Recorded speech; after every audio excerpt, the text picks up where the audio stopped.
Good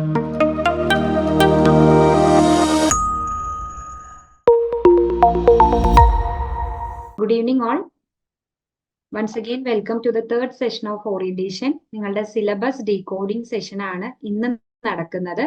അപ്പം already നിങ്ങൾ ഒന്ന് രണ്ട് സെഷൻസ് ഒക്കെ അറ്റൻഡ് ചെയ്തിട്ടുണ്ടാവും. ഓറിയന്റേഷന്റെ ഫസ്റ്റ് സെഷൻ, അതായത് നമ്മൾ ഇൻട്രൊഡ്യൂസ് ചെയ്തു. അതുപോലെ തന്നെ നമ്മൾ ഇഗ്നോനെ കുറിച്ച് ഒരുപാട് കാര്യങ്ങൾ മനസ്സിലാക്കി.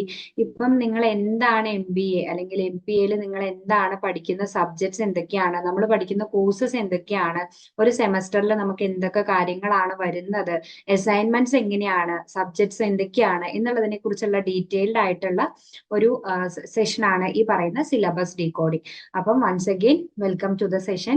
നമ്മുടെ ഈ ഒരു സെഷനിൽ ഓൾറെഡി നിങ്ങൾ കഴിഞ്ഞ സെഷൻസിലൊക്കെ നമ്മൾ പറഞ്ഞിരുന്നു, നമ്മുടെ ഒരു 8th ഓറിയന്റേഷൻ പ്രോഗ്രാം ആണിത്. അതുപോലെ തന്നെ ആ ഒരു 8th ഓറിയന്റേഷൻ പ്രോഗ്രാമിന്റെ തീം എന്ന് പറയുന്നത് ഡിസ്കവർ, ലേൺ ആൻഡ് അച്ചീവ് എന്നാണ്. അതായത് നിങ്ങൾ നിങ്ങളുടെ പാത്ത് അല്ലെങ്കിൽ ആ ഒരു ഡ്രീം എന്താണ് എന്നുള്ളത് നിങ്ങൾ ഡിസ്കവർ ചെയ്യുക. അതിന് നമ്മുടെ ലേൺ വൈസിൽ ഒരുപാട് കാര്യങ്ങൾ അല്ലെങ്കിൽ ഒരുപാട് റിസോഴ്സസ് നിങ്ങൾക്ക് പ്രൊവൈഡ് ചെയ്യുന്നുണ്ട്. ഈ ലേൺ എന്ന് പറയുന്നത് നോ ലിമിറ്റ്സ് ആണ്, അല്ലെ? ലിമിറ്റ് ഇല്ലാത്തൊരു കാര്യമാണ് ലേൺ എന്ന് പറയുന്നത്. അപ്പൊ അതുകൊണ്ട് തന്നെ ആ ഒരു റിസോഴ്സസ് എല്ലാം നിങ്ങൾ പരമാവധി യൂട്ടിലൈസ് ചെയ്യുക.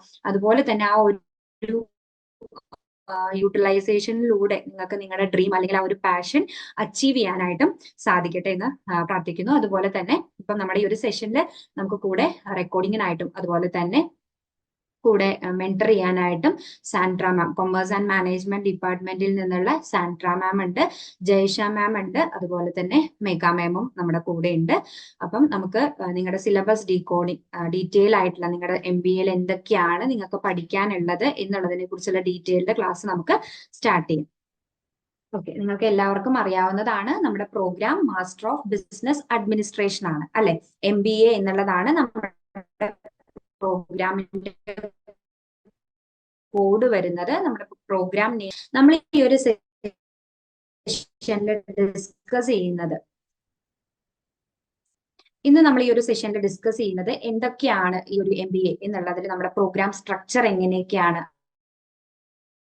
അല്ലെങ്കിൽ ഈ ഒരു പ്രോഗ്രാം കംപ്ലീഷൻ റിക്വയർമെന്റ്സ് എന്തൊക്കെയാണ്, അതുപോലെ തന്നെ അതിന്റെ വാല്യുവേഷൻ എങ്ങനെയാണ്, അതിന്റെ ഒരു എന്തൊക്കെ കോഴ്സസ് അല്ലെങ്കിൽ എന്തൊക്കെ സബ്ജക്ട്സ് ആണ് അതിൽ വരുന്നത് എന്നുള്ളതിന്റെ ഒരു ഡീപ്പ് ആയിട്ടുള്ള അല്ലെങ്കിൽ നമ്മുടെ സിലബസിലേക്കുള്ള ഒരു ഡീപ്പ് ഇവാലുവേഷൻ ആണ് നമ്മൾ ഈ ഒരു സെഷനിലൂടെ നടത്തുന്നത്. അപ്പൊ അതുകൊണ്ട് തന്നെ നമ്മളൊരു ബേസിക് ആയിട്ടുള്ള ഒരു കാര്യങ്ങൾ എന്ന് പറയുവാണെങ്കിൽ ഓൾറെഡി ഇപ്പൊ പറഞ്ഞ പോലെ തന്നെ നമ്മുടെ പ്രോഗ്രാം കോഡ് എന്നുകൊണ്ട് ഉദ്ദേശിക്കുന്നത് MBA ആണ്.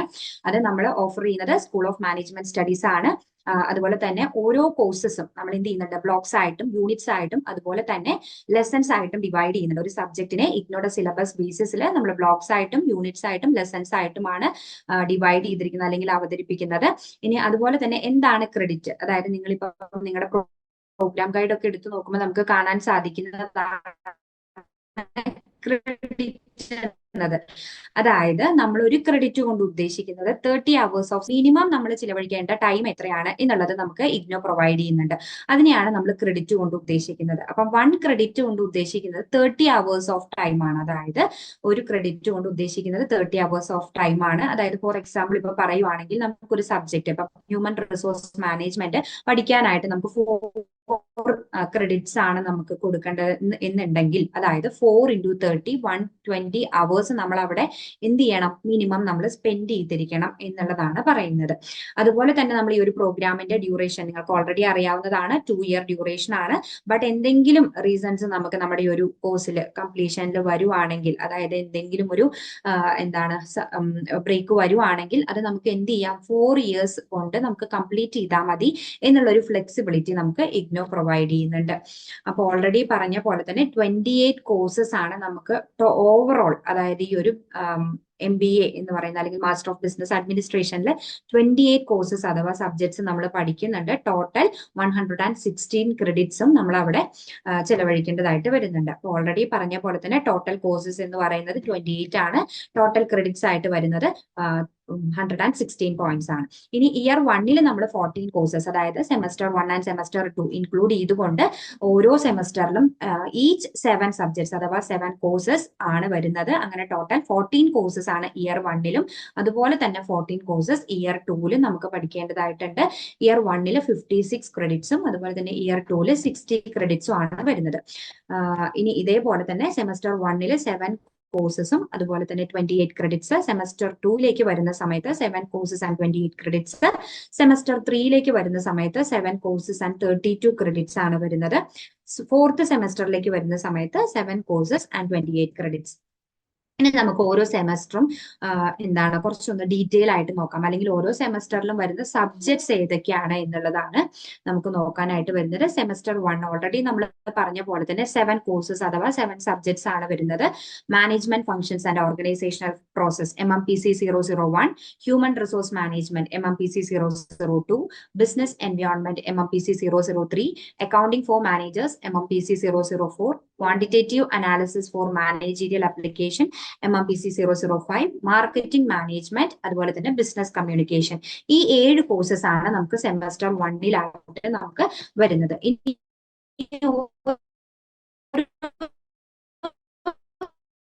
സബ്ജക്ട്സ് നമ്മൾ MMPC 001 എന്ന സബ്ജക്ട് നമുക്ക് ആ നെയിം കേൾക്കുമ്പോൾ തന്നെ നമുക്ക് മനസ്സിലാവുന്നുണ്ട് എന്താണ് നമുക്ക് ഓർഗനൈസേഷന്റെ ഫംഗ്ഷൻസിനെ കുറിച്ചും അല്ലെങ്കിൽ ഒരു കോഴ്സാണ് നമുക്ക് മാനേജ്മെന്റ് ഫംഗ്ഷൻസ് ആൻഡ് ഓർഗനൈസേഷൻ. അതിനെ നമ്മൾ ഓൾറെഡി പറഞ്ഞ പോലെ തന്നെ ബ്ലോക്സ് ആയിട്ടും പല യൂണിറ്റ്സ് ആയിട്ടും ലെസൺസ് ആയിട്ടും ഡിവൈഡ് ചെയ്യുന്നുണ്ട്. 4 ക്രെഡിറ്റ്സ് ആണ്, അതായത് 4 ബ്ലോക്സും 4 ക്രെഡിറ്റ്സും ആണ്. അപ്പം 4 ബ്ലോക്സ് ആയിട്ടാണ് നമ്മൾ ഈ ഒരു സബ്ജക്റ്റിനെ ഡിവൈഡ് ചെയ്യുന്നത്. ഫസ്റ്റ് ബ്ലോക്ക് എന്ന് പറയുന്നത് ഇൻട്രൊഡക്ഷൻ ടു മാനേജ്മെന്റ് ആണ്, അതായത് മാനേജ്മെന്റിനെ കുറിച്ചുള്ള ഒരു ഓവർവ്യൂ, അതുപോലെ തന്നെ അതിന്റെ ഇവാലുവേഷൻ എങ്ങനെയാണ്, റോൾ ഓഫ് മാനേജേഴ്സ് എല്ലാം ഇൻക്ലൂഡ് ചെയ്യുന്നതാണ് നമ്മുടെ ഈ ഒരു ബ്ലോക്ക് 1 എന്ന് പറയുന്നത്. നെക്സ്റ്റ് ബ്ലോക്ക് 2ലേക്ക് കടക്കുവാണെങ്കിൽ മാനേജീരിയൽ പ്രോസസ് ആണ്. അതിൽ നമുക്ക് മാനേജ്മെന്റ് ഫംഗ്ഷൻസ് ആയിട്ടുള്ള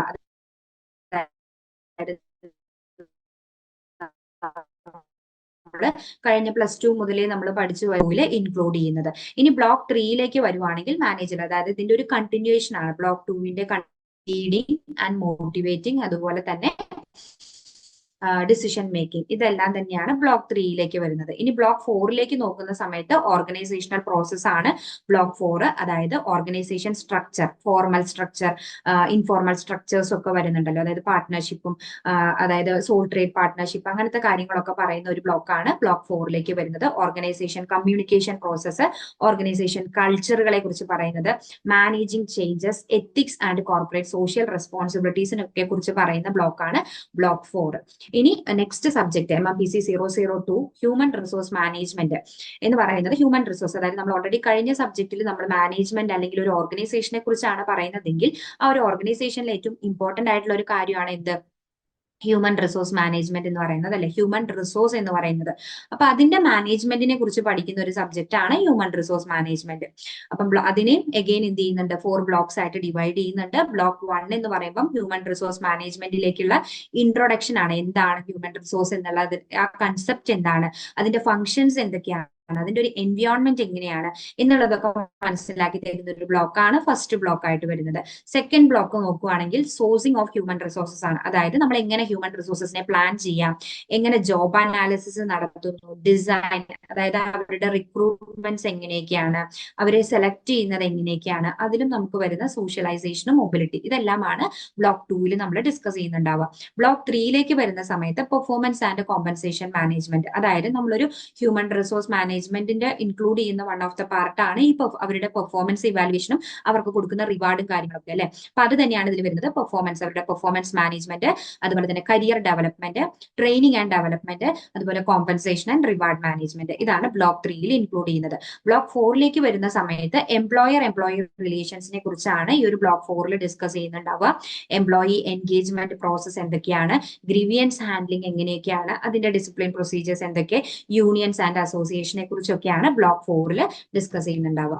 ഇനി നെക്സ്റ്റ് സബ്ജക്ട് അഥവാ കോഴ്സ് ആയിട്ടുള്ള MMPC 003 ബിസിനസ് എൻവയോൺമെന്റിലേക്ക് കടക്കുവാണെങ്കിൽ എഗെയിൻ ഇതും നമ്മൾ 4 ബ്ലോക്സ് ആയിട്ടാണ് ഡിവൈഡ് ചെയ്യുന്നത്. ഫസ്റ്റ് ബ്ലോക്കിലേക്ക് നോക്കുവാണെങ്കിൽ ബിസിനസ് എൻവയോൺമെന്റിനെ കുറിച്ചുള്ള ഇൻട്രൊഡക്ഷൻ ആയിരിക്കും അതിൽ വരുന്ന യൂണിറ്റ്സ് ആയിട്ട് വരുന്നത്. ബിസിനസ് ആൻഡ് എൻവയോൺമെന്റിനെ കുറിച്ചുള്ള ഇൻട്രൊഡക്ഷൻ കുറിച്ചും അതുവഴി ഉണ്ടാവുന്ന ഡെവലപ്മെന്റ്സ് എങ്ങനെയാണ് എന്നുള്ളതിനെ കുറിച്ച് ഡിസ്കസ് ചെയ്യുന്ന സെക്കൻഡ് യൂണിറ്റ് വരുന്നുണ്ട്. അതുപോലെ തന്നെ socio cultural and political legal environment, അതായത് പലതരത്തിലുള്ള നമ്മുടെ ഓർഗനൈസേഷനെ എഫക്ട് ചെയ്യുന്ന എൻവയോൺമെന്റിനെ കുറിച്ചാണ് നമ്മൾ ഈ ഒരു ബ്ലോക്കിൽ പഠിക്കുന്നുണ്ടാവുക. അതുപോലെ തന്നെ ബിസിനസ് എത്തിക്സ് ആൻഡ് CSR കുറിച്ച് പറയുന്ന യൂണിറ്റ് 4ഉമാണ് നമുക്ക് ബ്ലോക്ക് 1ൽ ഇൻക്ലൂഡ് ചെയ്യുന്നത്. ഇനി ബ്ലോക്ക് 2ലേക്ക് വരുന്ന സമയത്ത് ഓവർവ്യൂ ഓഫ് ഇന്ത്യൻ എക്കോണമി, അതായത് ഇന്ത്യൻ എക്കോണമിയെ കുറിച്ചാണ് നമ്മൾ ആ ഒരു ബ്ലോക്ക് 2ൽ പറയുന്നത്. അതായത് ഇന്ത്യൻ ഫിനാൻഷ്യൽ സിസ്റ്റത്തെ കുറിച്ച് പറയുന്ന യൂണിറ്റ് 5, അതുപോലെ തന്നെ ഇൻഡസ്ട്രിയൽ പോളിസി ഫ്രെയിംവർക്കുകളെ കുറിച്ച് ഡിസ്കസ് ചെയ്യുന്ന യൂണിറ്റ് 6, യൂണിറ്റ് 7 നോക്കുവാണെങ്കിൽ അഗ്രി ബിസിനസ് എൻവയോൺമെന്റിനെ കുറിച്ചായിരിക്കും പറയുന്നുണ്ടാവുക. ഇനി ബ്ലോക്ക് 3ലേക്ക് വരുന്ന സമയത്ത് സ്ട്രക്ചറൽ റിഫോംസുകളെ കുറിച്ചാണ്, അതായത് new economic policy, financial sector, അതുപോലെ തന്നെ ഫിസിക്കൽ സെക്ടർ റിഫോംസിനെ കുറിച്ചൊക്കെ ഡിസ്കസ് ചെയ്യുന്ന യൂണിറ്റ്സുകളാണ് നമുക്ക് ബ്ലോക്ക് 3ൽ ഇൻക്ലൂഡ് ചെയ്യുന്നത്. ബ്ലോക്ക് 4ലോട്ട് വരുന്ന സമയത്ത് ഇന്റർനാഷണൽ ബിസിനസ് എൻവയോൺമെന്റ് ആണ്, അതായത് ഇന്റർനാഷണൽ, നമുക്ക് ഒരു ഡൊമസ്റ്റിക് എന്നുള്ളതിന്റെ അപ്പുറത്തേക്ക് ഇന്റർനാഷണൽ ഫിനാൻഷ്യൽ സിസ്റ്റം എങ്ങനെയൊക്കെയാണ്, BOP എന്താണ്, ഫോറിൻ ട്രേഡ് എന്താണ് എന്നുള്ളതിനെ കുറിച്ച് ഡിസ്കസ് ചെയ്യുന്ന unit 12, sources of global financing discuss ചെയ്യുന്ന യൂണിറ്റ് 13, അതുപോലെ തന്നെ യൂണിറ്റ് 14 നോക്കുവാണെങ്കിൽ ടെക്നോളജിക്കൽ എൻവയോൺമെന്റ്. ഇത്രയാണ് നമുക്ക് ബിസിനസ് എൻവയോൺമെന്റ് എന്ന് പറയുന്ന ഒരു കോഴ്സിൽ നമുക്ക് പഠിക്കാനായിട്ട് വരുന്നത്. ഇനി 4th കോഴ്സ് ആയിട്ടുള്ള, അതായത് MPC 004 അക്കൗണ്ടിംഗ് ഫോർ മാനേജേഴ്സ്, അതായത് one of the problem papers എന്ന് നിങ്ങൾക്ക് പറയാം. അതായത് ഫസ്റ്റ് സെമസ്റ്ററിലെ one of the problem papers ആയിട്ട് വരുന്നതാണ് അക്കൗണ്ടിംഗ് ഫോർ മാനേജേഴ്സ് എന്ന് പറയുന്നത്. അതിൽ ഫസ്റ്റ് ബ്ലോക്ക്, അതായത് അക്കൗണ്ടിങ്ങിനെ കുറിച്ചുള്ള ഓവർവ്യൂ ആയിരിക്കും ഫസ്റ്റ് ബ്ലോക്ക്. എഗെയിൻ ഈ പറഞ്ഞ പോലെ 5 ബ്ലോക്സ് ആയിട്ടാണ് അക്കൗണ്ടിംഗ് ഫോർ മാനേജേഴ്സ് അഥവാ MPC 004 ഡിവൈഡ് ചെയ്യുന്നത്.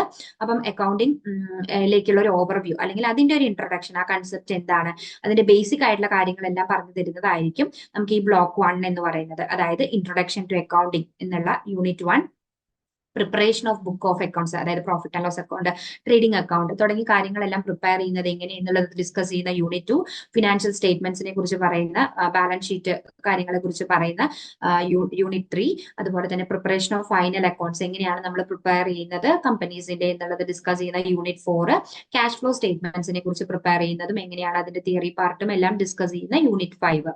ഇനി ബ്ലോക്ക് 2ലേക്ക് കടക്കുന്ന സമയത്ത് കോസ്റ്റ് അക്കൗണ്ടിംഗ് ിനെ കുറിച്ചാണ് ബ്ലോക്ക് 2ൽ പഠിക്കാനായിട്ട് വരുന്നത്. എന്താണ് കോസ്റ്റ്, ഡിഫറെന്റ് ടൈപ്സ് ഓഫ് കോസ്റ്റുകൾ, ഫിക്സഡ് കോസ്റ്റ്, വേരിയബിൾ കോസ്റ്റ് തുടങ്ങി ഡിഫറെന്റ് ടൈപ്സ് ഓഫ് കോസ്റ്റുകൾ എങ്ങനെയാണ് ക്ലാസിഫൈ ചെയ്യുന്നത് എന്നുള്ളതിനെ കുറിച്ച് ഡിസ്കസ് ചെയ്യുന്ന യൂണിറ്റ് 6, അതുപോലെ തന്നെ absorption and marginal costing detail ആയിട്ട് പറയുന്ന unit 7, and also activity cost അഥവാ ABC കോസ്റ്റിംഗിനെ കുറിച്ച് ഡീറ്റെയിൽ ആയിട്ട് പറയുന്ന യൂണിറ്റ് 8. ഇത്രയാണ് നമുക്ക് ബ്ലോക്ക് 2ൽ ഇൻക്ലൂഡ് ചെയ്യുന്നത്. ഇനി ബ്ലോക്ക് 3ലേക്ക് വരുവാണെങ്കിൽ അപ്ലിക്കേഷൻ ഓഫ് കോസ്റ്റ് അക്കൗണ്ടിംഗ് ആണ്, അതായത് നമുക്ക് കോസ്റ്റ്, വോളിയം, പ്രോഫിറ്റ് അനാലിസിസ്, അതായത് നമുക്ക് എത്രത്തോളം ഈ കാര്യങ്ങളെല്ലാം നമ്മുടെ പ്രോഫിറ്റിനെ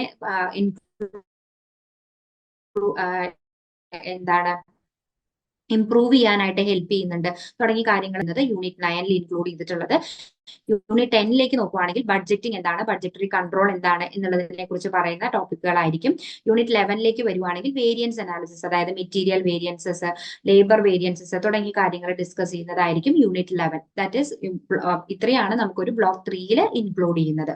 ഇനി ബ്ലോക്ക് 4ലോട്ട് വരുവാണെങ്കിൽ ഫിനാൻഷ്യൽ സ്റ്റേറ്റ്മെന്റ് അനാലിസിസ് ആണ്, അതായത് അണ്ടർസ്റ്റാൻഡിംഗ് ആനുവൽ റിപ്പോർട്ട്സിനെ കുറിച്ച് ഡിസ്കസ് ചെയ്യുന്ന unit 12, comparative and common size statements, അതുപോലെ തന്നെ ട്രെൻഡ് സ്റ്റേറ്റ്മെന്റ്സിനെ കുറിച്ച് ഡിസ്കസ് ചെയ്യുന്ന യൂണിറ്റ് 13. യൂണിറ്റ് 14 നോക്കുവാണെങ്കിൽ ratio analysis, current ratio, quick ratio തുടങ്ങി പലതരത്തിലുള്ള റേഷ്യോ അനാലിസിസുകളെ കുറിച്ച് ഡിസ്കസ് ചെയ്യുന്ന യൂണിറ്റ് 14.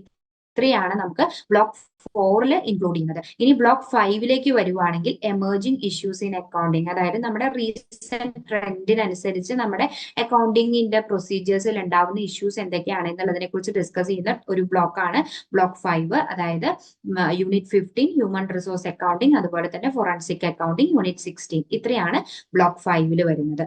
ഇനി നെക്സ്റ്റ് കോഴ്സ് ആയിട്ടുള്ള അല്ലെങ്കിൽ നെക്സ്റ്റ് സബ്ജക്റ്റ് ആയിട്ടുള്ള ഒരു പ്രോബ്ലം പേപ്പർ, അതായത് അക്കൗണ്ടിങ് കൂടാതെ നിങ്ങൾക്ക് സെക്കൻഡ് സെമസ്റ്ററിൽ വരുന്ന one of the problem paper ആണ് quantitative analysis for managerial applications. അത് MMPC 005. അതും ഈ പറഞ്ഞ പോലെ 4 ബ്ലോക്സ് ആയിട്ട് നമ്മൾ ഡിവൈഡ് ചെയ്യുന്നുണ്ട്. 4 ബ്ലോക്സും ഓരോ ബ്ലോക്കും അതിൻ്റെതായിട്ടുള്ള ഇമ്പോർട്ടൻസ് വരുന്നുണ്ട്. ബ്ലോക്ക് 1 നോക്കുവാണെങ്കിൽ ഡാറ്റ കളക്ഷൻ ആൻഡ് അനാലിസിസ് ആണ്. അതായത് യൂണിറ്റ് 1 നോക്കുവാണെങ്കിൽ ക്വാണ്ടിറ്റേറ്റീവ് ഡിസിഷൻ മേക്കിങ്ങിനെ കുറിച്ച് ഒരു ഓവർവ്യൂ തരുന്ന ഒരു യൂണിറ്റ് ആണ്. ഇനി നെക്സ്റ്റ് യൂണിറ്റ് 2 വരുവാണെങ്കിൽ കളക്ഷൻ ഓഫ് ഡാറ്റ എങ്ങനെയായിരിക്കും എന്നുള്ളത്, അതെങ്ങനെ പ്രസന്റ് ചെയ്യാം എന്നുള്ളതാണ് യൂണിറ്റ് 3 നമുക്ക് പറഞ്ഞു തരുന്നത്. യൂണിറ്റ് 4 വരുവാണെങ്കിൽ സെൻട്രൽ ടെൻഡൻസി അല്ലെങ്കിൽ മെഷേഴ്സ് ഓഫ് സെൻട്രൽ ടെൻഡൻസിയെ കുറിച്ചാണ് യൂണിറ്റ് 4 നമ്മൾ ഡിസ്കസ് ചെയ്യുന്നുണ്ടാവുക. യൂണിറ്റ് 5 വരുമ്പം മെഷേഴ്സ് ഓഫ് വേരിയേഷൻ ആൻഡ് സ്ക്വീനസ്, ഇതിനെ കുറിച്ചെല്ലാമാണ് യൂണിറ്റ് 5 നമുക്ക് പഠിക്കാനായിട്ട് വരുന്നത്. ഇനി ബ്ലോക്ക് 2 വരുവാണ്. ബ്ലോക്ക് 2 നമുക്ക് പഠിക്കാനായിട്ട് വരുന്നത് യൂണിറ്റ് 6 വരുന്ന സമയത്ത്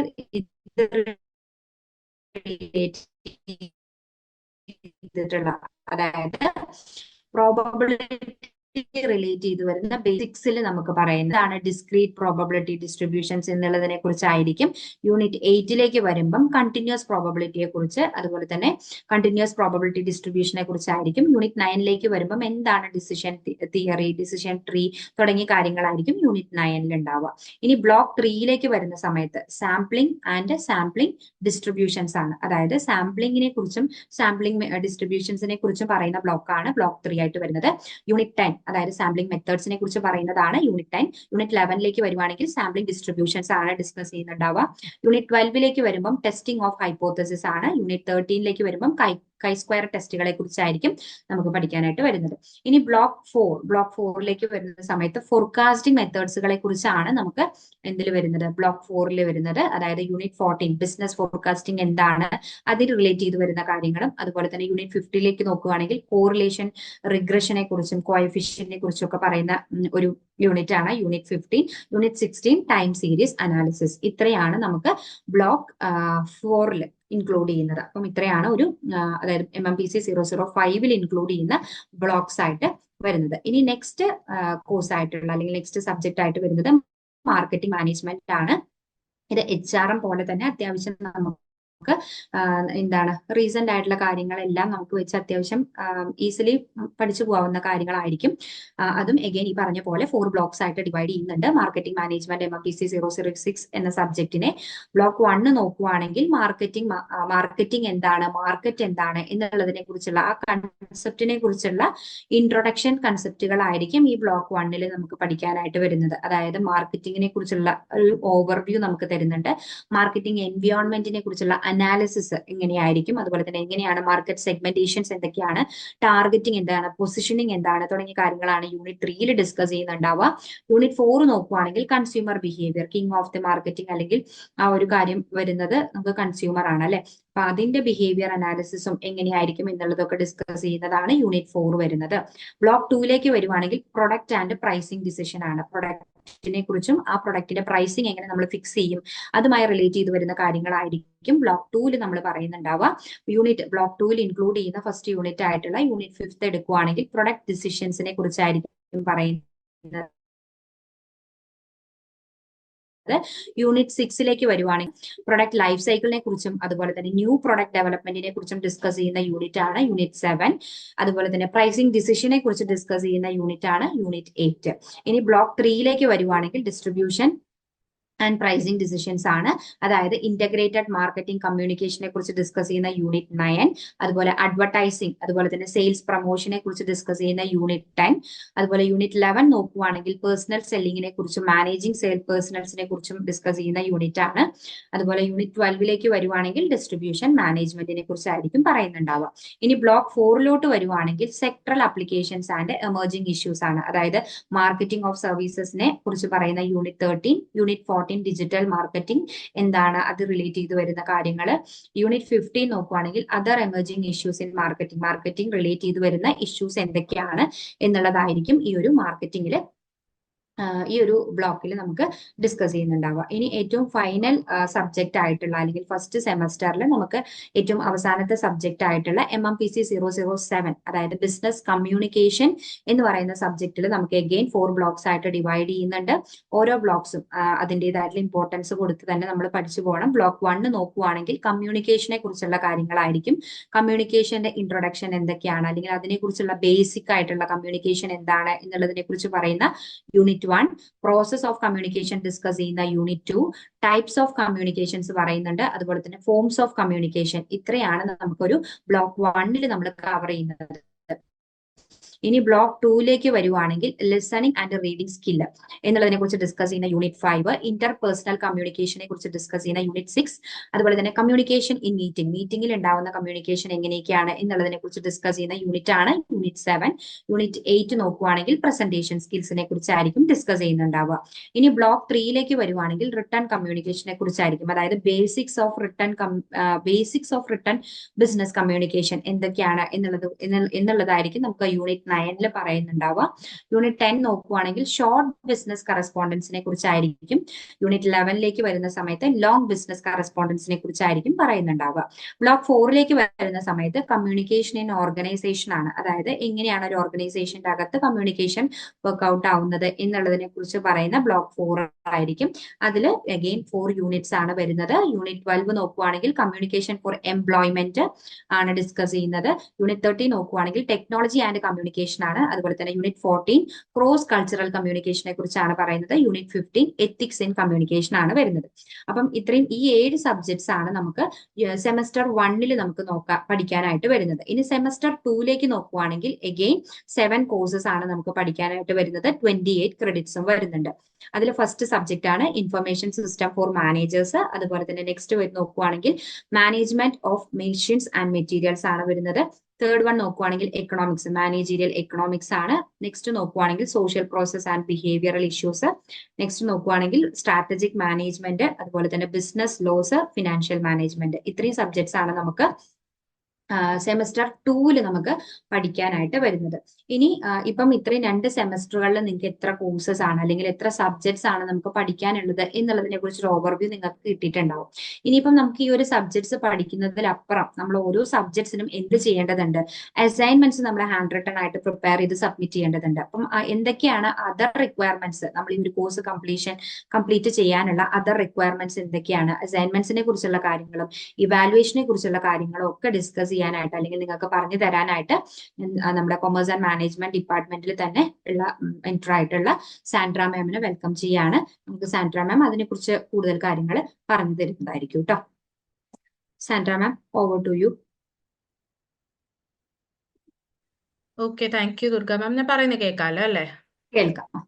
ഓക്കെ, അപ്പൊ നമുക്ക് ഇനിയും നെക്സ്റ്റ് നമ്മൾ നോക്കാൻ പോകുന്നതെന്ന് പറഞ്ഞാൽ ഈ 3 കാര്യങ്ങളായിരിക്കും. ഫസ്റ്റ് നമ്മളുടെ അസൈൻമെന്റ്സ്, അതുപോലെ തന്നെ ടേം ആൻഡ് എക്സാമിനേഷൻസ്. ഇനി അസൈൻമെന്റ്സിന്റെ കാര്യങ്ങൾ എങ്ങനെയാണ് വരുന്നത്, നമ്മൾക്ക് എങ്ങനെയാണ് അസൈൻമെന്റ്സ് പ്രിപ്പയർ ചെയ്യേണ്ടത്, എന്നത്തേക്കാണ് പ്രിപ്പയർ ചെയ്ത് വെക്കേണ്ടതെന്നുള്ളതും അസൈൻമെന്റ്സ് എഴുതുമ്പോൾ നമ്മൾ ശ്രദ്ധിക്കേണ്ട കാര്യങ്ങളൊക്കെയാണ് നമ്മൾ ഈ ഒരു സെക്ഷനിൽ പറയുന്നത്. അതുപോലെ തന്നെ നമ്മളുടെ ടേം ആൻഡ് എക്സാമിനേഷനെ കുറിച്ചും, അതുപോലെ തന്നെ ഇവാലുവേഷൻ ആൻഡ് ഗ്രേഡിംഗ് സിസ്റ്റം, എങ്ങനെയാണ് ഇവാലുവേഷൻ വരുന്നത്, എത്ര മാർക്കാണ് നമുക്ക് വേണ്ടതെന്നൊക്കെ ഉള്ളതാണ് നമ്മൾ അതിനകത്ത് നോക്കുന്നത്. അതിൽ ഫസ്റ്റ് നമ്മളുടെ അസൈൻമെന്റ്സ് ആണ്. അസൈൻമെന്റ്സിൻ്റെത് നമുക്ക് ഓരോ നമ്മുടെ ഡേറ്റ് കാണും. ആ ഡേറ്റിനുള്ളിൽ നമ്മൾക്ക് എന്താ ഇഗ്നോ സ്റ്റഡി സെന്റേഴ്സിൽ നിന്ന് നമുക്ക് അലോട്ട് ചെയ്ത് തരും നമ്മൾ ഏത് അസൈൻമെന്റ് ആണെന്ന് എഴുതേണ്ടതെന്നുള്ളത്.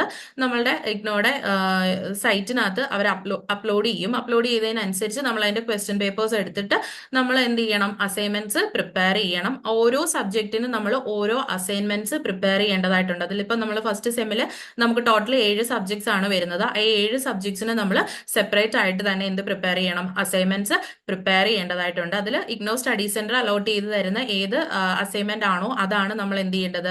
അസൈൻമെന്റ് പറയുന്ന ഡ്യൂ ഡേറ്റിനുള്ളിൽ തന്നെ എന്ത് ചെയ്യണം? സബ്മിറ്റ് ചെയ്തിരിക്കണം.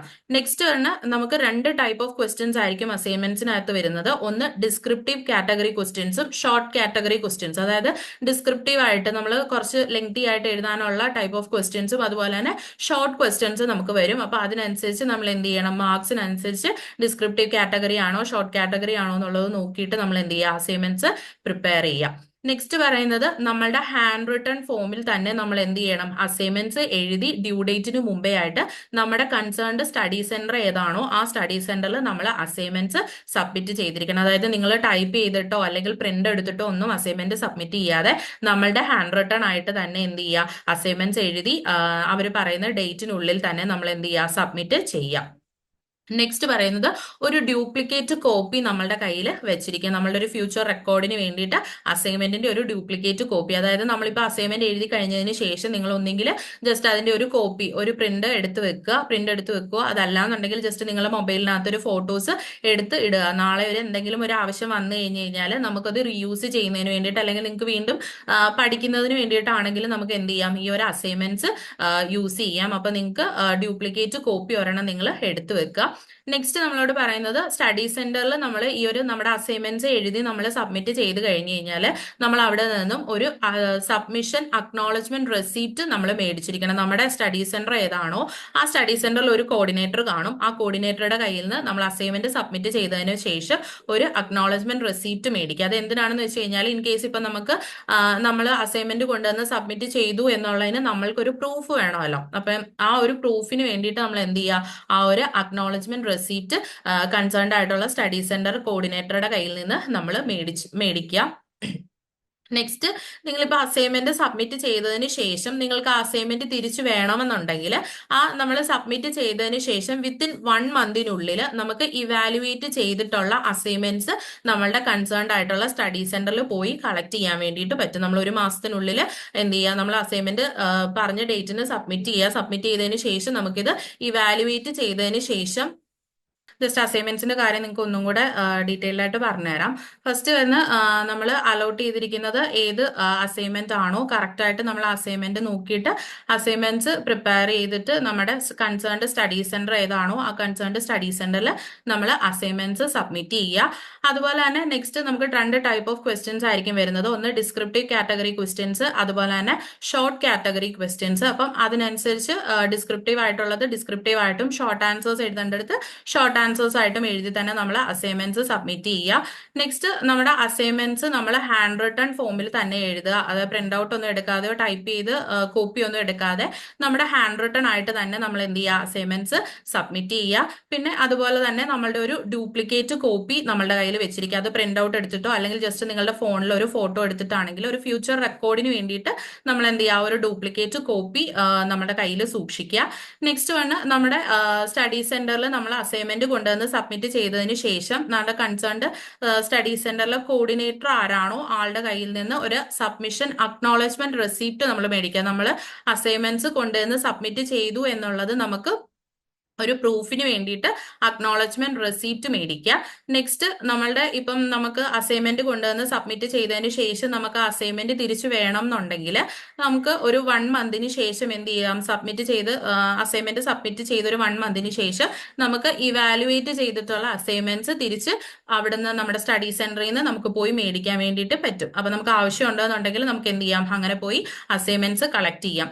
അപ്പം നമ്മൾ അങ്ങനെ സബ്മിറ്റ് ചെയ്തതിന് ശേഷം 1 മന്തിന് ശേഷം നമ്മൾ കളക്ട് ചെയ്യുന്ന അസൈൻമെന്റ്സിനെ നമ്മൾ പറയുന്നത് ട്യൂട്ടർ മാർക്ക്ഡ് അസൈൻമെന്റ്സ് എന്നാണ്. ഓൾറെഡി ആരാണോ കൺസേൺഡ് ആയിട്ട് നോക്കുന്ന ആൾക്കാർ അവർ നോക്കി മാർക്ക് ചെയ്തിട്ടുള്ള അസൈൻമെന്റ്സ് ആയിരിക്കും നമുക്ക് തിരിച്ചു കിട്ടണമെന്നുണ്ടാവുക. അപ്പൊ അതിനെ ട്യൂട്ടർ മാർക്ക്ഡ് അസൈൻമെന്റ്സ് എന്ന് പറയും. പിന്നെ നമുക്ക് പാസ് മാർക്ക് വേണ്ടത് മിനിമം 40% ആണ് വേണ്ടത്. അതായത് നമ്മളുടെ അസൈൻമെന്റ്സ് എഴുതുന്നത് ഔട്ട് ഓഫ് 100-ലാണ് നമുക്ക് മാർക്സ് വരുന്നത്. ആ 100-ൽ നമുക്ക് 40% മാർക്ക് വേണം നമുക്ക് എന്ത് പാസ്സാകാൻ വേണ്ടിയിട്ട്, അസൈൻമെന്റ്സ് പാസ്സാകാൻ വേണ്ടിയിട്ട്. അതുപോലെ തന്നെ നമ്മൾ അങ്ങനെ അസൈൻമെന്റ്സ് പാസ് ആയെന്നുണ്ടെങ്കിൽ മാത്രമേ നമുക്ക് എന്തിലേക്ക് അപ്പിയർ ചെയ്യാൻ വേണ്ടിയിട്ട് പറ്റത്തുള്ളൂ, നമ്മളുടെ ടേം ആൻഡ് എക്സാമിനേഷനിലേക്ക് അപ്പിയർ ആവാൻ വേണ്ടിയിട്ട് നമ്മൾ എലിജിബിൾ ആണ് എന്ന് നമുക്ക് പറയാൻ വേണ്ടിയിട്ട് പറ്റത്തുള്ളൂ.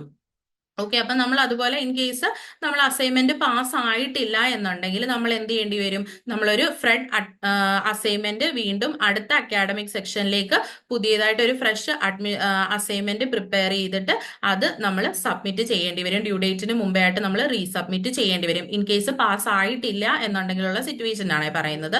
അപ്പൊ മിനിമം 40% മാർക്ക് വേണം. ആ 40% മാർക്ക് ഉണ്ടെങ്കിലേ നമുക്ക് നെക്സ്റ്റ് എക്സാമിലേക്ക് അപ്പിയർ ചെയ്യാൻ വേണ്ടിയിട്ട് പറ്റത്തുള്ളൂ. ഓക്കെ, അപ്പൊ അത്രയുമാണ് അസൈൻമെന്റ്സിന്റെ കാര്യങ്ങൾ വരുന്നത്.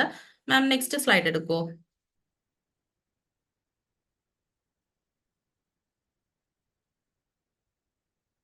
ഓക്കെ, ഇനി നമുക്ക് വരുന്നത് നമ്മളുടെ ടേം ആൻഡ് എക്സാമിനേഷനാണ്. അസൈൻമെന്റ്സ് കഴിഞ്ഞ് കഴിഞ്ഞാൽ നമുക്ക് ഇമ്പോർട്ടന്റ് ആയിട്ട് വരുന്ന ഒന്നാണ് നമ്മളുടെ ടേം ആൻഡ് എക്സാമിനേഷൻ എന്ന് പറയുന്നത്.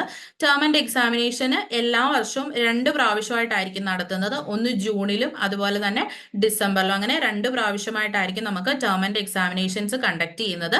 അതുപോലെ തന്നെ നമ്മൾ MBA കോഴ്സ് ആയതുകൊണ്ട് നമ്മൾ സെമസ്റ്റർ വൈസ് ആയിട്ടായിരിക്കും നമ്മൾ എക്സാമിന് അപ്പിയർ ചെയ്യുന്നത്. അതായത് ജൂണിൽ നമ്മൾ ഫസ്റ്റ് സെമസ്റ്ററിന്റെ നമ്മൾ ഇനി വരുന്ന ഇപ്പൊ ജൂലൈ ബാച്ച് ആയതുകൊണ്ട് നമുക്ക് ഫസ്റ്റ് സെമസ്റ്ററിന്റെ എക്സാം ഡിസംബറിലും സെക്കൻഡ് സെമസ്റ്ററിന്റെ എക്സാം അടുത്ത ജൂണിലും ആയിട്ടായിരിക്കും വരുന്നത്. അപ്പൊ അങ്ങനെ ജൂണിലും ഡിസംബറിലും എല്ലാ വർഷവും ജൂണിലും ഡിസംബറിലും ആയിട്ടായിരിക്കും നമുക്ക് എക്സാംസ് കണ്ടക്ട് ചെയ്യുന്നത്.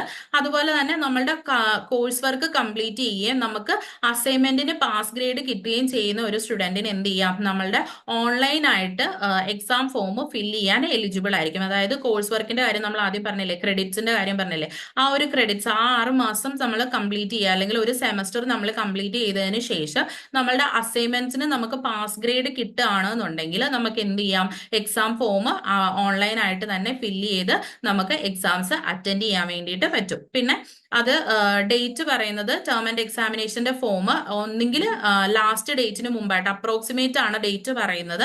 അതായത് ജൂൺ എക്സാം എഴുതുന്ന സ്റ്റുഡൻസ് ആണെന്നുണ്ടെങ്കിൽ അപ്രോക്സിമേറ്റ് ഒരു 31 മാർച്ചിനുള്ളിൽ എന്ത് ചെയ്യുക, നമ്മളുടെ ടേം ആൻഡ് എക്സാമിനേഷന്റെ ഫോം നമ്മൾ ഫില്ല് ചെയ്യുക. അതുപോലെ തന്നെ ഡിസംബറിലാണ് നമ്മൾ എക്സാം എഴുതുന്നതെന്നുണ്ടെങ്കിൽ 30th സെപ്റ്റംബറിന് മുമ്പേ ആയിട്ട് നമ്മൾ എന്ത് ചെയ്യുക, term and examination forms fill ചെയ്യുക. ഇതൊരു അപ്രോക്സിമേറ്റ് കണക്കാണ് പറയുന്നത്. 31 മാർച്ച് ഫോർ ജൂൺ ബാച്ചും അതുപോലെ തന്നെ 30th സെപ്റ്റംബർ ഫോർ ഡിസംബർ എക്സാമിന് വേണ്ടിയിട്ടാണ് നമ്മൾ അങ്ങനെ ചെയ്യുന്നത്. ഓക്കെ, നെക്സ്റ്റ് നമുക്ക് ടേം ആൻഡ് എക്സാമിനേഷന് പാസ് മാർക്ക് വേണ്ടത് മിനിമം 40% മാർക്കാണ്. അതായത് ഓരോ കോഴ്സിനും ഓരോ സബ്ജക്റ്റിനും നമുക്ക് മിനിമം പാസ് മാർക്ക് വേണ്ടത് 40% ആണ്. ഇനി നമുക്ക് 40%-ന് ലെസ് ദാൻ 40%, 40%-ലും കുറവാണ് നമുക്ക് ഏതെങ്കിലും ഒരു കോഴ്സിന് കിട്ടുന്നതെന്നുണ്ടെങ്കിൽ നമുക്ക് എന്ത് ചെയ്യാം, അടുത്ത 4 വർഷത്തിനുള്ളിൽ എപ്പോ വേണമെങ്കിലും ഈ എക്സാം റീഅപ്പിയർ ചെയ്തിട്ട് എഴുതിയെടുക്കാൻ വേണ്ടിയിട്ട് പറ്റും. അപ്പൊ 40% മാർക്ക് നിങ്ങൾ സ്കോർ ചെയ്യുക. ഇൻ കേസ് നിങ്ങൾക്ക് അങ്ങനെ 40% മാർക്ക് കിട്ടിയിട്ടില്ല എന്നുണ്ടെങ്കിൽ ആ നെക്സ്റ്റ് 4 വർഷത്തിനുള്ളിൽ എപ്പോൾ വേണമെങ്കിലും നിങ്ങൾക്ക് ആ എക്സാമിന് റീഅപ്പിയർ ചെയ്യാൻ വേണ്ടിയിട്ട് പറ്റും. അപ്പൊ ഇത്രയും കാര്യങ്ങളാണ് ടേം ആൻഡ് എക്സാമിനേഷനെ കുറിച്ച് നമ്മൾ ഓർത്തിരിക്കേണ്ട കുറച്ച് കാര്യങ്ങൾ. ഓക്കെ മാം, നെക്സ്റ്റ് സ്ലൈഡ് എടുക്കും. ഓക്കെ, നെക്സ്റ്റ് വരുന്നത് നമ്മളുടെ ഇവാലുവേഷൻ ആൻഡ് ഗ്രേഡിംഗ് സിസ്റ്റം ആണ്. ഇവാലുവേഷൻ ആൻഡ് ഗ്രേഡിംഗ് സിസ്റ്റം എന്ന് പറയുമ്പോൾ നമ്മൾ എങ്ങനെയാണ് ഇവാലുവേറ്റ് ചെയ്യുന്നത്, എക്സാംസിനെ എങ്ങനെയാണ് ഇവാലുവേറ്റ് ചെയ്യുന്നത്, അതുപോലെ തന്നെ നമ്മളുടെ ടേം ആൻഡ് എക്സാമിനേഷൻ എങ്ങനെയാണ് കണ്ടക്ട് ചെയ്യുന്നത്, എങ്ങനെയാണ് ഫൈനൽ റിസൾട്ട് ഇടുന്നതെന്നാണ് നമ്മൾ പറയുന്നത്. അതിൽ 2 കാര്യങ്ങളാണ് നമ്മളുടെ ഇവാലുവേഷനും അതുപോലെ തന്നെ ഗ്രേഡിംഗ് സിസ്റ്റത്തിലും 2 കാര്യങ്ങളാണ് നമ്മൾ മെയിൻ ആയിട്ട് നോക്കുന്നത്.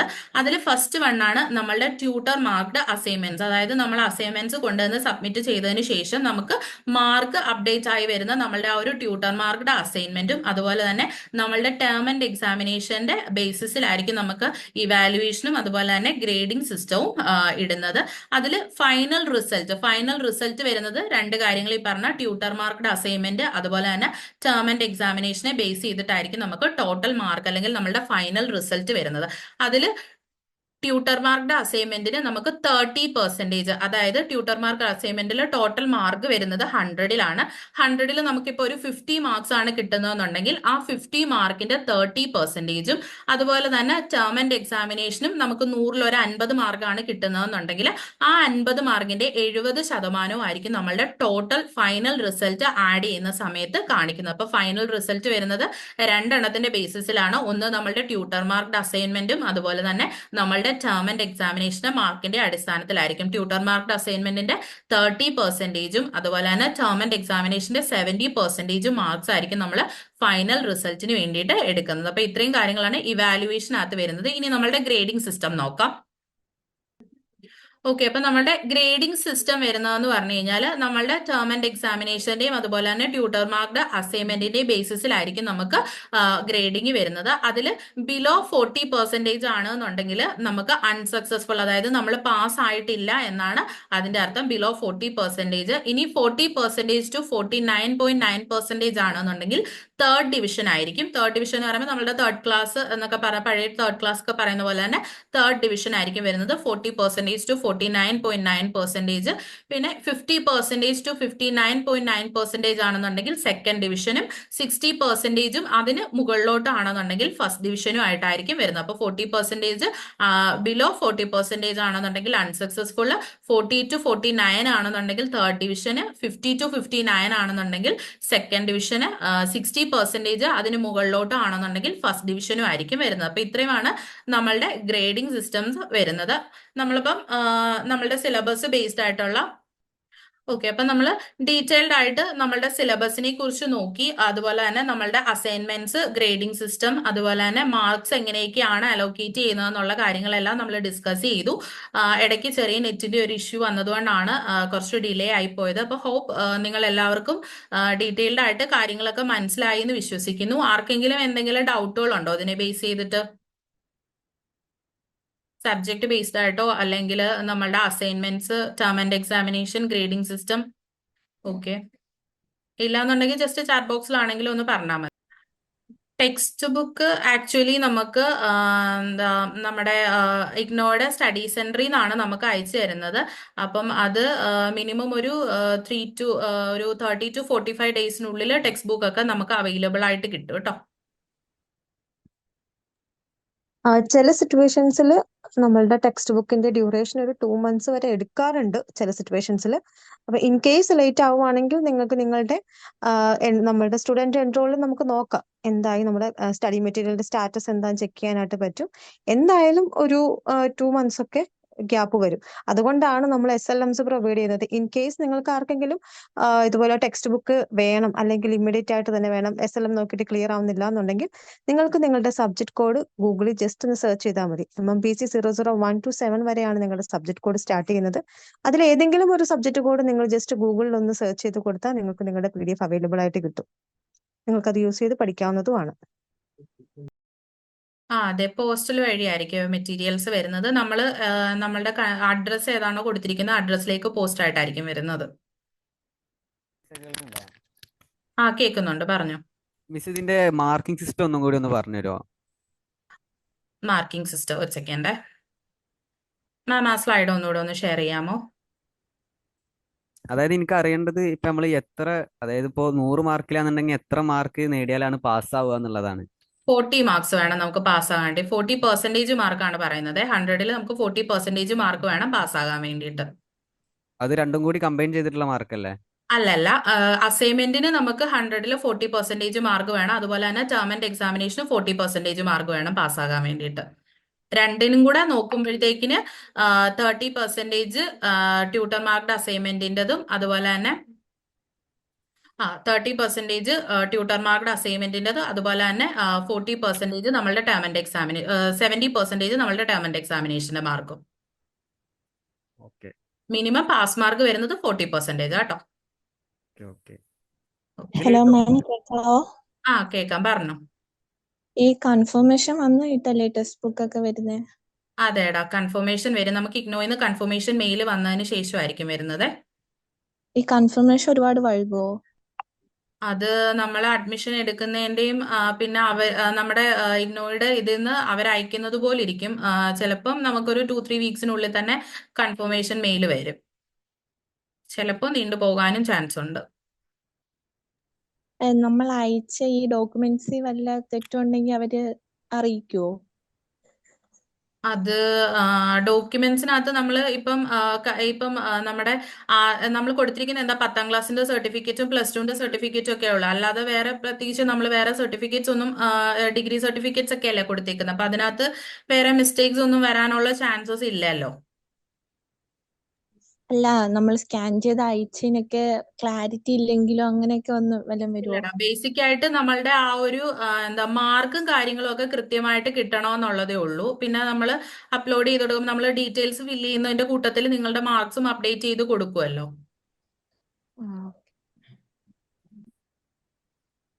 അഥവാ ഇങ്ങനെ ഒരു എറർ വന്നാൽ അത് എഡിറ്റ് ചെയ്യാനുള്ള ഓപ്ഷൻ ഉണ്ടോ? അത് ഇനിയിപ്പം നമ്മൾ രജിസ്ട്രേഷൻ ചെയ്യുന്ന സമയത്ത് ഇൻ കേസ് എന്തെങ്കിലും ഉണ്ടെന്നുണ്ടെങ്കിൽ നിങ്ങളെ അറിയിക്കും. ഇൻ കേസ് എന്തെങ്കിലും മിസ്റ്റേക്സ് ഉണ്ടെന്നുണ്ടെങ്കിലേ നിങ്ങളെ അറിയിക്കും. അപ്പൊ നിങ്ങൾ അത് കറക്റ്റ് ആയിട്ടുള്ളത് പറഞ്ഞു കൊടുത്താൽ മതി. അത് ചെയ്തോളും കേട്ടോ, എഡിറ്റിങ്ങിന്റെ. അങ്ങനെ ഓപ്ഷൻ ഉണ്ടായിരുന്നോ? എന്തോ? എഡിറ്റിംഗ് ഓപ്ഷൻ ഉണ്ടായിരുന്നോ? നമുക്ക് എഡിറ്റ് ചെയ്യാം. നമ്മൾ ലാസ്റ്റ് ഇത് സബ്മിറ്റ് ചെയ്യുന്നതിന് മുമ്പേ എന്തെങ്കിലും മിസ്റ്റേക്സ് ഉണ്ട് എന്നുണ്ടെങ്കിൽ നമുക്ക് കറക്റ്റ് ചെയ്ത് നോക്കാമല്ലോ.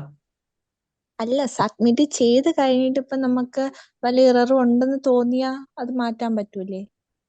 എന്തെങ്കിലും എറർ ഉണ്ടോ അതിനകത്ത്? എന്തെങ്കിലും ചെയ്തതിനകത്ത് എന്തെങ്കിലും മിസ്റ്റേക്സ് ഉണ്ടോ? ഞാൻ അപ്ഡേറ്റഡ് എന്റെ റിവാലുവേഷൻ കഴിഞ്ഞിട്ടുള്ള മാർക്ക് ലിസ്റ്റ് അല്ല അപ്ഡേറ്റ് ചെയ്തത്. ആ ആ ആ. അതെന്തായാലും ഒന്നും കൂടി ഒന്ന് കൺഫേം ചെയ്തിട്ട് നിങ്ങളുടെ കൺസേൺഡ് മെന്ററിനെ അറിയിക്കുക. അപ്പൊ മെന്ററിനോട് ജസ്റ്റ് ഒന്ന് ചോദിച്ചാൽ മതി കേട്ടോ.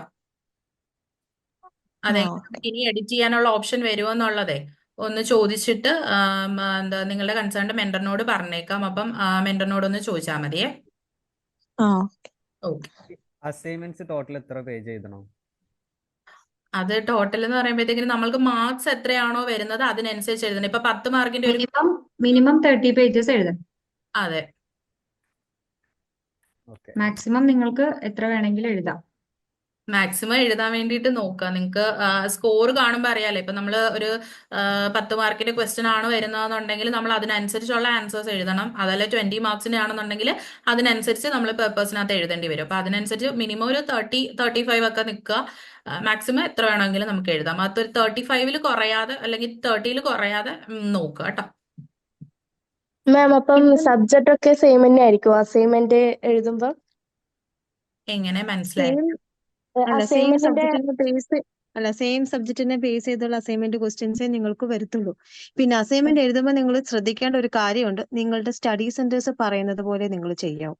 നമ്മൾ ലേൺ വൈസിൽ തരുന്നത് ജനറൽ റൂളാണ്, യൂണിവേഴ്സിറ്റി പറയുന്ന ജനറൽ റൂളാണ് നമ്മൾ പറയുന്നത്. ചില സ്റ്റഡി സെന്റേഴ്സ് സ്പെസിഫിക് ആയിട്ട് പറയാറുണ്ട് ഇത്ര പേപ്പർ വേണം, ഇത്ര വെയിറ്റേജ് വേണം എന്ന് പറയുന്നുണ്ട്. അപ്പൊ നിങ്ങളുടെ സ്റ്റഡി സെന്റർ എന്താണോ പറയുന്നത് അതനുസരിച്ച് നിങ്ങൾ ചെയ്തോളൂ. കാരണം അസൈൻമെന്റിന്റെ വാല്യുവേഷൻ കംപ്ലീറ്റ്ലി ചെയ്യുന്നത് സ്റ്റഡി സെന്റേഴ്സ് ആണ്. ജനറൽ റൂളും കാര്യങ്ങളും എല്ലാം ലേൺ വൈസ് പ്രൊവൈഡ് ചെയ്യുന്നതായിരിക്കും. പിന്നെ അസൈൻമെന്റ് ക്വസ്റ്റ്യൻസ് വരുന്നത് നിങ്ങൾക്ക് ഏതൊക്കെ സബ്ജക്റ്റ് ആണോ പഠിക്കാനുള്ളത് ആ സബ്ജക്റ്റിനെ ബേസ് ചെയ്ത് ഔട്ട് ഓഫ് 100 ഒരു ക്വസ്റ്റ്യൻ പേപ്പർ ആയിരിക്കും നിങ്ങൾക്ക് വരുന്നുണ്ടാവുക. അത് 10 മാർക്കിന്റേതും കാണും, 20 മാർക്കിന്റേതും കാണും. 10 മാർക്കിന്റെ ആണെങ്കിൽ ഒരു 4-5 പേപ്പറൊക്കെ നിങ്ങൾ മിനിമം എഴുതേണ്ടി വരും. 20ന്റെ ആണെങ്കിൽ അതേപോലെ തന്നെ 7-8 പേപ്പർ എഴുതേണ്ടി വരും. എങ്ങനെയായാലും ഒരു അസൈൻമെന്റ് 30 എബോവ് മിനിമം ആണ് 30 പറയുന്നത്. അതിന് എബോവ് എഴുതിയാൽ മാത്രമേ നമുക്കൊരു എ അല്ലെങ്കിൽ ബി അസൈൻമെന്റിന് സ്കോർ കിട്ടാൻ ചാൻസ് ഉള്ളൂ. അസൈൻമെന്റിന്റെ മാർക്കിന് അതുപോലെ പ്രാധാന്യമുണ്ട്. MBA സ്റ്റുഡൻസ് ആയതുകൊണ്ട് പറയാണ്, നിങ്ങളുടെ അസൈൻമെന്റിന് എയോ ബിയോ നിങ്ങൾക്ക് കിട്ടുകയാണെങ്കിൽ നിങ്ങൾ അസൈൻമെന്റിന് അല്ലെങ്കിൽ TE എക്സാംസിന്റെ മിനിമം സ്കോർ ആയ ഡിയിൽ മീൻസ് 40 മാർക്ക് നിങ്ങൾക്ക് സ്കോർ ചെയ്താലും നിങ്ങൾക്ക് ജയിക്കാൻ സാധിക്കും അസൈൻമെന്റിന് എയോ ബിയോ നിങ്ങൾക്ക് കിട്ടുകയാണെങ്കിൽ മാത്രം. ഇല്ലാന്നുണ്ടെങ്കിൽ ഇപ്പൊ അസൈൻമെന്റിന് നിങ്ങൾക്ക് C ഗ്രേഡും എഴുതി വാങ്ങിച്ച പരീക്ഷയ്ക്ക് നിങ്ങൾക്ക് D ആണെങ്കിൽ നിങ്ങൾ ഫെയിൽ ആയി പോകും. അപ്പൊ അതുകൊണ്ട് തന്നെ അസൈൻമെന്റിന് അതിൻ്റെതായ പ്രാധാന്യം MBA സ്റ്റുഡൻസിനുണ്ട്. അതുകൊണ്ട് അസൈൻമെന്റിന് മാക്സിമം സ്കോർ നിങ്ങൾ നേടുക. എന്താണോ നിങ്ങളുടെ സ്റ്റഡി സെന്റേഴ്സ് പറയുന്നത് അതേ രീതിയിൽ ഒബേ ചെയ്തോളുക. ജനറൽ റൂളും കാര്യങ്ങളും എല്ലാം നമ്മളിവിടെ ക്ലിയർ ചെയ്ത് തരും. ഒരു 35 തൊട്ട് 40 പേജ് വരെ വരുന്ന രീതിയിൽ അസൈൻമെന്റ് എഴുതാനായിട്ട് ശ്രമിക്കുക. അപ്പൊ ഈ സ്റ്റഡി സെന്റർ എങ്ങനെ നമ്മളെ കോൺടാക്ട് ചെയ്യുമോ? ഒരിക്കലും അങ്ങോട്ട് നമുക്ക് സ്റ്റഡി സെന്റേഴ്സ് അഡ്മിഷൻ എടുത്തതിന് ശേഷം നിങ്ങളുടെ സ്റ്റുഡൻസിന്റെ ലിസ്റ്റ് എടുത്തിട്ട് അവരൊരു വാട്സപ്പ് ഗ്രൂപ്പ് ക്രിയേറ്റ് ചെയ്യുന്നതായിരിക്കും. അതിന്റെ ബേസിസിൽ നിങ്ങൾക്ക് കാര്യങ്ങളെല്ലാം അവർ പ്രൊവൈഡ് ചെയ്യും. പിന്നെ ഈവൻ നമുക്ക് ചില സ്റ്റുഡൻസിനൊക്കെ ഗ്രൂപ്പിൽ മെമ്പർ ആവാൻ പറ്റാണ്ട് വരുന്ന സിറ്റുവേഷൻസ് ഉണ്ട്. അപ്പൊ അത് കഴിവതും നിങ്ങൾ സ്റ്റഡി സെന്ററിൽ പോവാം. വൺസ് അഡ്മിഷൻ എടുത്തതിന് ശേഷം ആസ് എ സ്റ്റുഡന്റ് എന്ന രീതിയിൽ നിങ്ങളുടെ ഉത്തരവാദിത്തമാണ് സ്റ്റഡി സെന്ററിൽ പോവാന്നുള്ളത്. പോയി നിങ്ങൾ അവിടുത്തെ വാട്സപ്പ് ഗ്രൂപ്പിന്റെ മെമ്പർ ആണോ അല്ലെങ്കിൽ ആണോ അല്ലയോ എന്ന് അവിടെ അഡ്മിന് ചെന്ന് അന്വേഷിച്ച് കാര്യങ്ങൾ ക്ലിയർ ചെയ്യുക. അങ്ങനെയാണെന്നുണ്ടെങ്കിൽ അവർ പറയുന്ന കാര്യങ്ങളെല്ലാം അല്ലെ അവർ അപ്ഡേറ്റ് ചെയ്യുന്ന കാര്യങ്ങളെല്ലാം നിങ്ങൾക്ക് കൃത്യമായിട്ട് കിട്ടും. അപ്പോൾ വൺസ് അഡ്മിഷൻ എടുത്തതിന് ശേഷം നിങ്ങൾ ഇപ്പം ഓഗസ്റ്റ് ഒക്കെ ആകുമ്പോഴത്തേക്ക് നിങ്ങളൊന്ന് വിസിറ്റ് ചെയ്യാനായിട്ട് ശ്രമിക്കുക. കഴിവതും നമ്മൾ ഫോൺ ചെയ്താൽ അവർ കോൾ എടുക്കില്ല. പിന്നെ ആക്റ്റീവ് ആയിട്ടുള്ള സ്റ്റഡി സെന്റേഴ്സ് ആണെന്നുണ്ടെങ്കിൽ നിങ്ങൾക്ക് മെയിൽ ത്രൂ കണക്ട് ചെയ്യും. അല്ലാതെ തന്നെ അവർ നിങ്ങളുടെ സ്റ്റുഡന്റ് ലിസ്റ്റ് എടുത്തിട്ട് നിങ്ങളെ ഗ്രൂപ്പിൽ ആഡ് ചെയ്യുകയൊക്കെ ചെയ്യാറുണ്ട്. ഇതിന്റെ കൺഫർമേഷൻ വന്നിട്ട് ഇപ്പോൾ ഒരു 2-3 വീക്ക് കഴിഞ്ഞിട്ട്, പക്ഷെ എനിക്ക് ഇപ്പോഴും വാട്സപ്പ് ഗ്രൂപ്പിൽ ഒന്നും വന്നിട്ടില്ല. അപ്പൊ ഞാൻ പോണതാവില്ല നല്ലത്? അതെ, പോകുന്നതായിരിക്കും നല്ലത്. പിന്നെ എല്ലാ സ്റ്റഡി സെന്റേഴ്സും ആക്റ്റീവ് ആണെന്ന് പറയുന്നില്ല, എന്നാൽ ആക്റ്റീവ് ആയിട്ടുള്ള സ്റ്റഡി സെന്റേഴ്സും ഉണ്ട് താനും.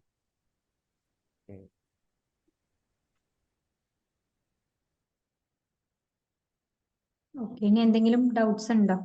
മാം, ഞാൻ വെളിയിലാണ്, ഞാൻ ബാംഗ്ലൂരിലാണ് താമസിക്കുന്നത്. സോ ഞാൻ വളരെ റെയർ ആയിട്ടാണ് കേരളത്തിൽ വിസിറ്റ് ചെയ്യാറുള്ളത്.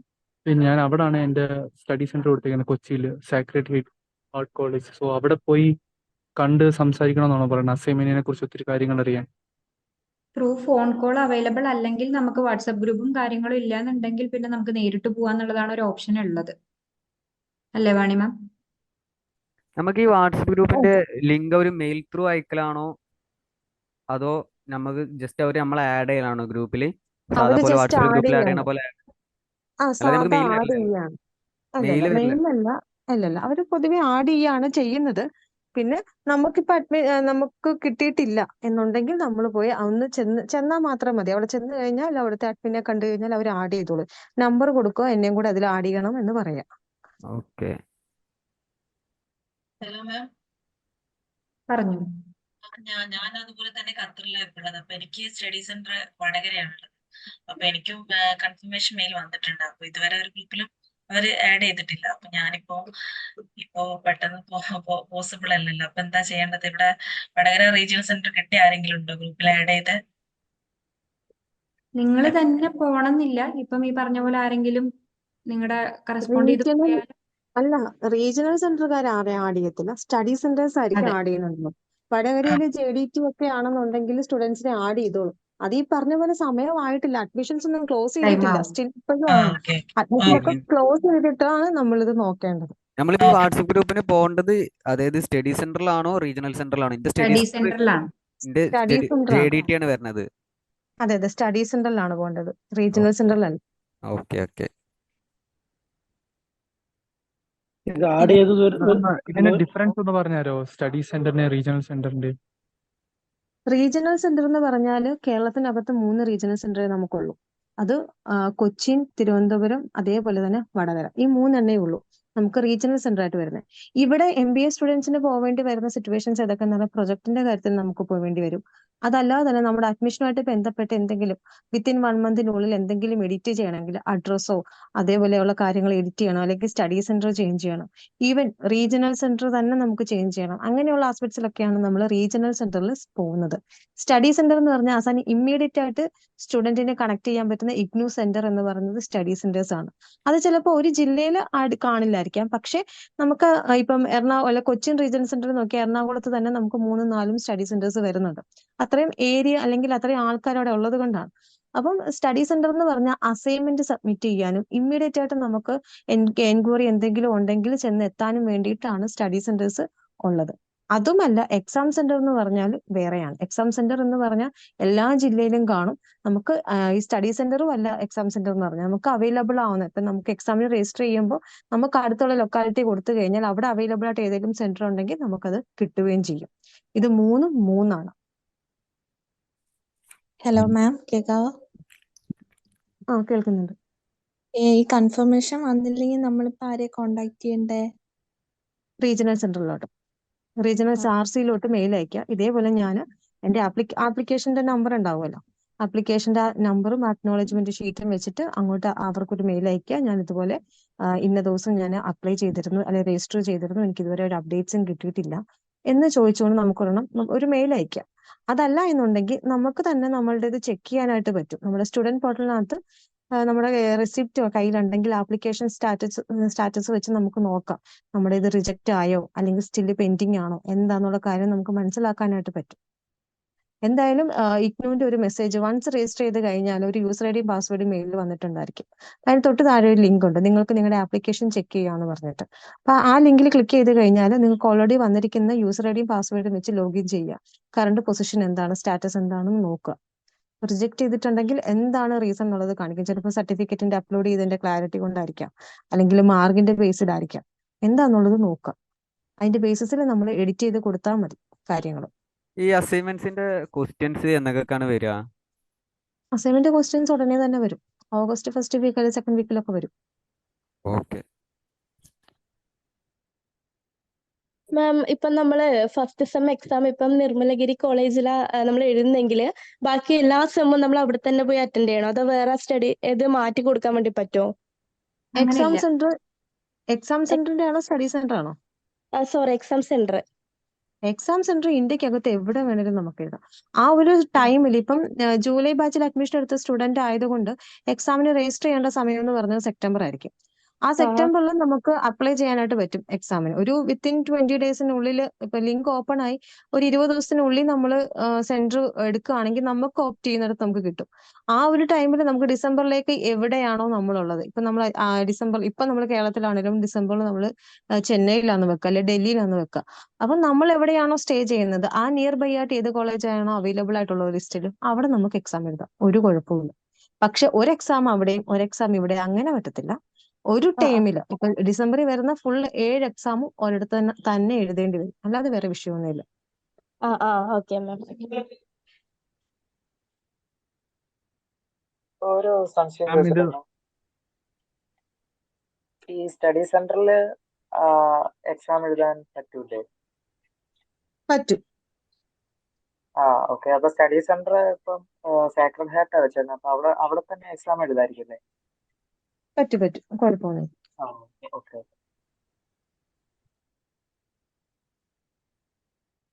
ഈ ഫീസ് അടച്ചു, യൂസർ നെയിമും പാസ്വേഡും വന്നില്ല.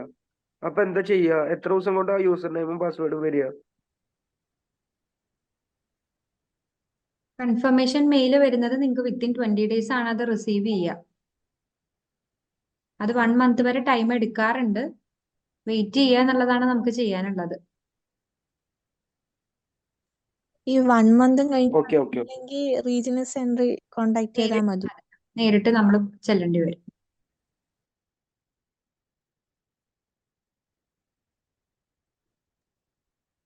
മാം ID കാർഡ് ഡൗൺലോഡ് ചെയ്യാൻ എങ്ങനെയാണെന്ന് പറഞ്ഞുതരാം.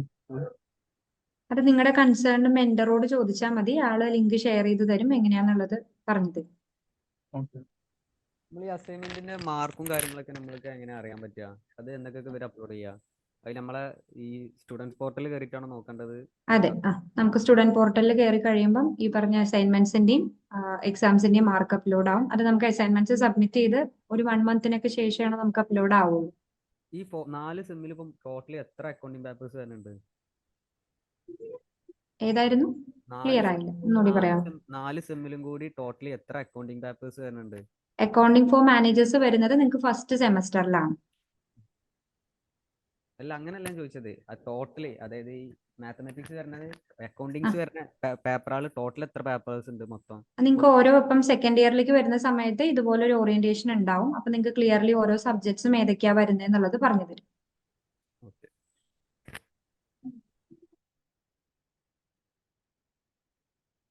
ക്ലിയർ ആണോ?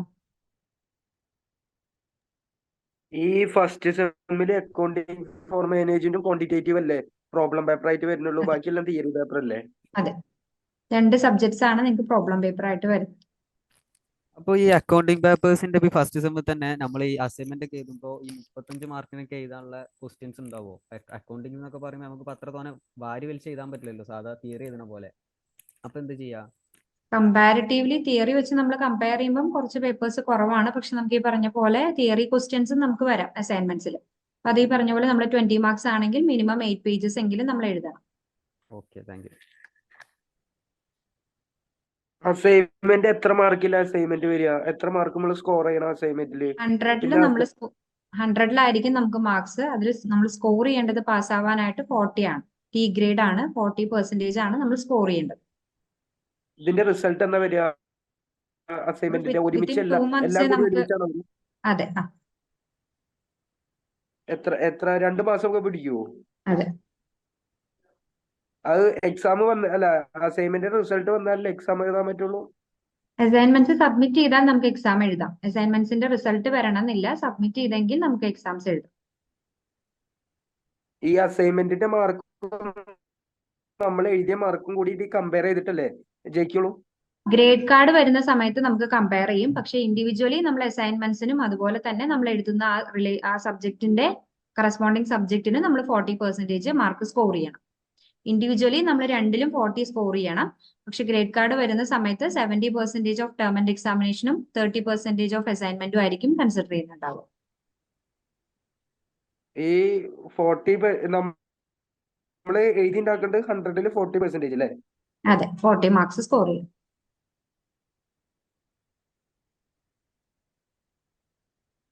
ഈ റിപ്പീറ്റഡ് ക്വസ്റ്റ്യൻസ് ഒക്കെ അറിയാൻ വേണ്ടിയിട്ട് എങ്ങനെയാ ചെയ്യുക? മെന്ററിൽ വഴി ചോദിച്ചാൽ പറഞ്ഞു തരുമോ? റിപ്പീറ്റഡ് ക്വസ്റ്റ്യൻ പേപ്പേഴ്സ് നമുക്ക് ലൈവ് സെഷൻസിലെല്ലാം അത് അവൈലബിൾ ആയിരിക്കും. നിങ്ങൾക്ക് ആപ്പിലുണ്ട്, ക്വസ്റ്റ്യൻ പേപ്പേഴ്സ് ഉണ്ട്, പ്രീവിയസ് ക്വസ്റ്റ്യൻ പേപ്പേഴ്സ്.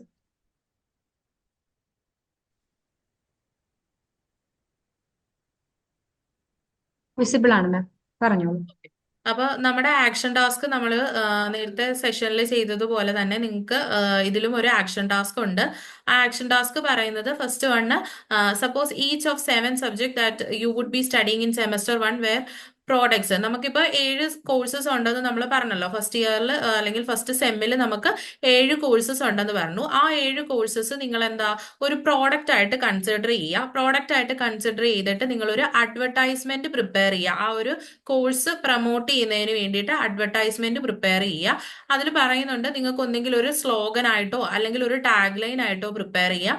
അതല്ലാന്നുണ്ടെങ്കിൽ ഒരു ഷോർട്ട് വീഡിയോ ആയിട്ടോ അല്ലെങ്കിൽ വോയിസ് നോട്ട് ആയിട്ടോ നമുക്ക് പ്രിപ്പയർ ചെയ്യാം. അതിൽ ഒരു ഈച്ച് കോഴ്സിനെ ഒരു 30 സെക്കൻഡ്സ്, ഇൻ കേസ് നിങ്ങൾ ഒരു ഷോർട്ട് വീഡിയോ ആയിട്ടോ അല്ലെങ്കിൽ ഒരു വോയിസ് നോട്ടോ ആയിട്ടാണ് അഡ്വർടൈസ് ചെയ്യുന്നതെന്നുണ്ടെങ്കിൽ ഒരു അറൌണ്ട് ഒരു 30 സെക്കൻഡ്സ് ഓരോ കോഴ്സിനെ കുറിച്ച് നിങ്ങൾ എന്ത് ചെയ്യുക, ഒരു പ്രൊമോട്ട് ചെയ്യാൻ വേണ്ടിയിട്ട് ഒരു അഡ്വർടൈസ്മെന്റ് പ്രിപ്പയർ ചെയ്യുക. രണ്ടാമത്തത് പറഞ്ഞിരിക്കുന്നത് ഇപ്പൊ ഈ സെമസ്റ്റർ 1 നമുക്ക് 7 കോഴ്സസിൽ ഏതെങ്കിലും ഒരു കോഴ്സ് നിങ്ങൾക്ക് പഠിപ്പിക്കാൻ ഒരു അവസരം കിട്ടുകയാണെന്നുണ്ടെങ്കിൽ, നിങ്ങളൊരു ടീച്ചറാണ്, നിങ്ങൾക്കത് പഠിപ്പിക്കാൻ ഒരു അവസരം കിട്ടുകയാണെന്നുണ്ടെങ്കിൽ നമ്മളുടെ സെമസ്റ്റർ 1 ഏത് കോഴ്സ് ആയിരിക്കും നിങ്ങൾ ചൂസ് ചെയ്യുക, അത് എന്തുകൊണ്ടാണ് എന്നുള്ളതും കൂടെ നിങ്ങൾ ഒന്ന് ടൈപ്പ് ചെയ്തിട്ടോ അല്ലെങ്കിൽ ജസ്റ്റ് ബുക്കിനകത്ത് എഴുതിയിട്ട് ഫോട്ടോ എടുത്തിട്ടാണെങ്കിൽ നിങ്ങളുടെ കൺസേൺഡ് മെന്ററിന് ഷെയർ ചെയ്ത് കൊടുക്കുക. അപ്പൊ നേരത്തെ സെഷൻസിൽ നമ്മൾ പറഞ്ഞതുപോലെ തന്നെ നമുക്ക് ഇതിന്റെ എല്ലാ ആക്ഷൻ ടാസ്കിന്റെ എല്ലാത്തിന്റെയും കൂടെ ബേസിസിലായിരിക്കും നമ്മുടെ സെഷൻസ് എല്ലാം കഴിയുന്നതിനനുസരിച്ച് നമുക്കൊരു ബെസ്റ്റ് പെർഫോമറെ സെലക്ട് ചെയ്യുന്നത്. അപ്പൊ അതുകൊണ്ട് എല്ലാവരും മാക്സിമം ഇതിൽ പാർട്ടിസിപ്പേറ്റ് ചെയ്യുക. നിങ്ങളുടെ കൺസേൺഡ് മെന്റേഴ്സിന് നെക്സ്റ്റ് സെഷൻ തുടങ്ങുന്നതിന് മുമ്പേ ആയിട്ടോ അല്ലെങ്കിൽ നമ്മളൊരു വിത്തിൻ 2 ഡേയ്സിനുള്ളിൽ നിങ്ങളുടെ കൺസേൺഡ് മെന്റേഴ്സിന് ഇത് അയച്ചു കൊടുക്കുക. അപ്പം ഒന്ന് പ്രോഡക്റ്റ് ആണെന്ന് വിചാരിച്ചിട്ട് നിങ്ങൾ ഒരു അഡ്വർടൈസ്മെന്റ് പ്രിപ്പയർ ചെയ്യുക. അതുപോലെ തന്നെ ടീച്ചർ ആണെന്ന് സങ്കല്പിച്ചുകൊണ്ട് നിങ്ങൾ ഏതെങ്കിലും ഒരു കോഴ്സ് തിരഞ്ഞെടുത്തുകൊണ്ട് അത് എന്തുകൊണ്ടാണെന്നും കൂടെ ഒന്ന് കൊടുത്തിട്ട് നിങ്ങളുടെ കൺസേൺഡ് മെന്റേഴ്സിന് ഷെയർ ചെയ്ത് കൊടുക്കുക കേട്ടോ. ഓക്കെ, അപ്പൊ നമ്മുടെ ഇന്നത്തെ സെഷന് നമ്മളുടെ സിലബസ് ഡീകോഡിംഗ് സെഷൻ ആയിരുന്നു. അതിനകത്ത് നമ്മൾ സിലബസിനെ കുറിച്ച് ഡീറ്റെയിൽഡ് ആയിട്ടുള്ള കാര്യങ്ങൾ, നിങ്ങളുടെ ഫസ്റ്റ് സെമസ്റ്ററിൽ വരുന്ന 7 കോഴ്സസിനെ കുറിച്ചും അതുപോലെ തന്നെ സെക്കൻഡ് സെമസ്റ്ററിലെ 7 കോഴ്സസിനെ കുറിച്ചും നമ്മളുടെ അസൈൻമെന്റ്സിനെ കുറിച്ചും ടേം ആൻഡ് എക്സാമിനേഷനെ കുറിച്ചും ഗ്രേഡിംഗ് സിസ്റ്റംസിനെ കുറിച്ചും ഇവാലുവേഷനെ കുറിച്ചുമാണ് നമ്മൾ ഇന്നത്തെ ഈ ഒരു സെഷനിൽ നോക്കിയത്. അപ്പം ഹോപ്പ് നിങ്ങൾക്ക് എല്ലാവർക്കും ഡീറ്റെയിൽഡ് ആയിട്ട് മനസ്സിലായിട്ടുണ്ട് എന്ന് പ്രതീക്ഷിക്കുന്നു. അതുപോലെ തന്നെ ഡൗട്ട്സ് ഒക്കെ ഓൾമോസ്റ്റ് ക്ലിയർഡ് ആയിട്ടുണ്ട് എന്ന് വിശ്വസിക്കുന്നു. പിന്നെ ഇൻ കേസ് നിങ്ങൾക്ക് എന്തെങ്കിലും ഡൗട്ട്സ് കൂടുതലായിട്ട് ഉണ്ടെന്നുണ്ടെങ്കിൽ നിങ്ങളുടെ കൺസേൺഡ് മെന്ററുടെ അടുത്ത് ചോദിക്കുക. മെന്ററിനോട് ചോദിച്ചിട്ട് നിങ്ങളുടെ ഡൗട്ട്സുകൾ ക്ലിയർ ചെയ്യുക. ഓക്കെ, അപ്പം നമ്മളുടെ ഇന്നത്തെ സെഷനിൽ പങ്കെടുത്ത എല്ലാവർക്കും താങ്ക്സ്. അതുപോലെ തന്നെ എല്ലാവരോടും സ്പെഷ്യലി നന്ദി പറയുന്നു. അതുപോലെ തന്നെ ദുർഗ മാം, വാണി മാം, അതുപോലെ തന്നെ മേഘ മാം, ജയ്ഷ മാം, എല്ലാവരോടും താങ്ക്സ്. ഓക്കെ.